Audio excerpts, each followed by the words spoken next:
আল্লাহ যে কত দেখাইছে গোলামের, সুবহানাল্লাহ। সারা জীবন সেজদায় পড়েও কুলাইতে পারবো না, কত আল্লাহ দেখাইছেন, সুবহানাল্লাহ। গেট দিয়ে ঢুকলাম, লোহার বিশাল গেট, বাঘ সিংহ সব ছাড়িয়ে দেওয়া জঙ্গলের মধ্যে। তা আমরা গেছিলাম একটা ভালো সময়, সকালবেলা। সেখানে সব গোস্ত, বড় বড় গোস্ত, এগুলো খাইতে দিছে, প্রাণীরা সব গোস্ত খাওয়ায় ব্যস্ত। সেখানে মানুষগুলা, আমরা কাফের বলি আর যাই বলি, তাদের নৈতিকতা আছে।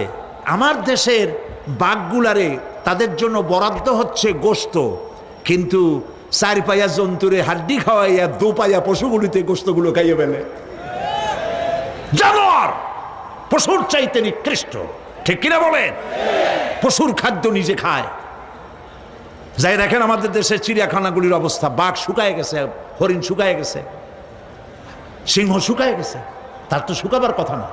পরে কে খাওয়ায় জঙ্গলে? কে খাওয়ায়?